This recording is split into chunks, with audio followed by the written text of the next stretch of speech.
Hello YouTube, it's race day. Going to take the Trans Am racing today. I actually lowered the, I put the launch gate pressure at 3 psi, and then down the track I put 5. The scramble I put 7, which that car, I thought it'd make less than what the gate pressure is, but I guess with the 5-pound spring, I don't know. But it actually makes more than what the gate pressure is. I got the GoPro in it. I got the rear tires at 15 psi. I'll probably have to lower that definitely after the first burnout. They heat up and the tire pressure goes up. And I'll probably have to lower it to 13 to get good traction, but I'm going to start at 15. I got the front tires at 35. The oil's good, transmission fluid's good, water's good. And I put 10 gallons of E85 in it. Here we are in line. Hitting the Kentucky dragway. Woo woo. Gotta remember to put air in the tank. Behind me is Austin and Willis coming in. Yep. Alright, we're gonna fill up the tank. I think it'd be fine for a couple of passes. About to keep an eye on it. We'll go ahead and fill it all the way up. Make a pass and see where we're at. It actually fills up to 160. I guess that's set on 80, but as soon as you hit the controller in it, it drops to 60. We'll see. We're going to hook a switch up for that, but for now, just doing it like this. I mean, it's going to last a pass, there's no question about it. I'm just kind of curious how much a pass will take in the 8th mile, how much out of here. Ah, there we go. It's right at 160. Check it out. It's an eagle. There's an eagle with the drag strip.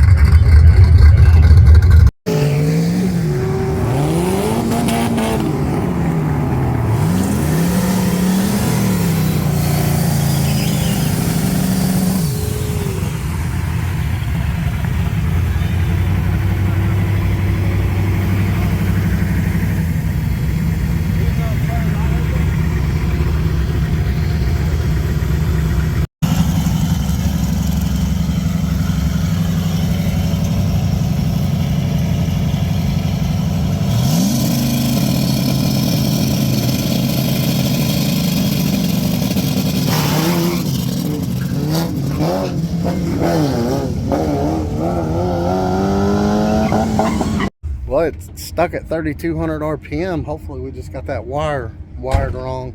It's just leaving the 2-step on. Try to figure that out. Well, everything's wired incorrectly and now it's revving over 4 grand. I don't know, it wouldn't rev over 3,200. Let's try again. I spaced the wires out a little bit. And now it's revving over 3,200. So we'll try it again.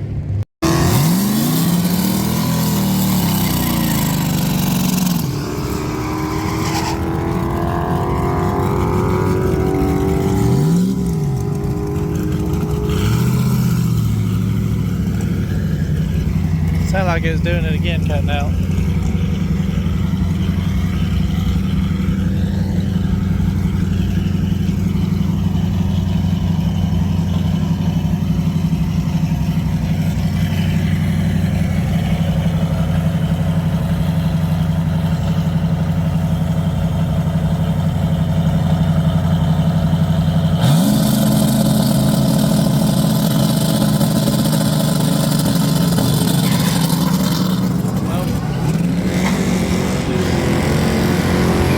Yeah, I don't know what's wrong with it. I'm gonna have to take it home and try to figure it out.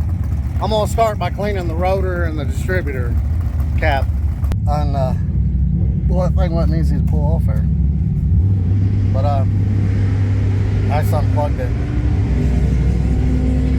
I'm gonna drive around the road and see if it went away. Well, that wasn't it. It's still doing it. I guess the next step would be to take off the cap and rotor and see if it gets any better, and take the cap and rotor off and clean those. They looked pretty bad when we put them back on. Should have cleaned them then, but whatever. So I took it and tested it down the highway, and the AFR in 3rd gear hitting 4 pounds of boost, it goes to 11.5 AFR, and then it just starts cutting out. I don't know what's going on. They got the highway shut down though, so we're having to exit, which I was getting off here anyway, but that runs cool. AFR is good. I don't know. The ignition system's not wanting to work right, but we'll figure it out. Yeah, see, something bad's happening. I don't know what's happening. It's probably way up through there. This is the last exit for, I don't know, about 7-8 miles. So there ain't no telling where it's at up through there, but they got her shut down.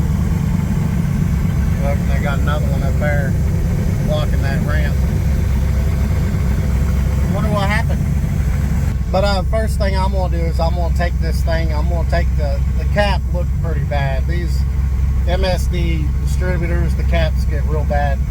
So I'm gonna take that off and I'm gonna clean all the terminals up real good. I'm gonna clean the rotor up real good, put it back together and see if that helps any.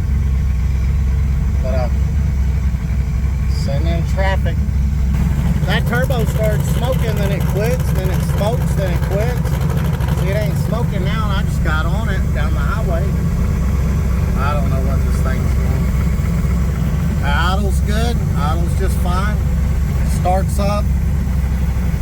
It doesn't start as good as it used to, but it starts right up. I don't know what's going on with it. We'll figure it out. Y'all stay tuned. Have a good one. I pulled this one in. I'm going to fix the wastegate line. The wastegate line that goes over to this wastegate. See if we can get in here.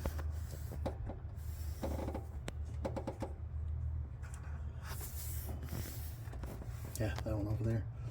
It's on. It bounces up and hits the exhaust and it burns it. So you'll have to find a different way to route that. And once I get that fixed, I can pull it in. Now, Chris upped the jets in that thing. And the E85 we had in it, based on my sensor, was at 80%. The E85 I put in it was right around 68%. That might be it. It might just be too fat. Because on the highway, when you roll into it, when it starts cutting out, it's going to read leaner. But before it started cutting out, it bottomed the gauge out at 10.0. So it might just have too much jet in it. But I'm going to take the distributor off. I'm going to clean the rotor tip and the terminals real good. And then we'll see if it still does. If it still does it, I'm going to jet it down. We're going to have to make a list of what jets we use for what percent of E85. It could just be that. That's probably it. Where that E85 dropped 10%, and it's just spraying too much fuel now, because the less percent, the less fuel you need, the less percent of E85. The more E85 you got, the more fuel you need and the more jet you need. But we'll get it.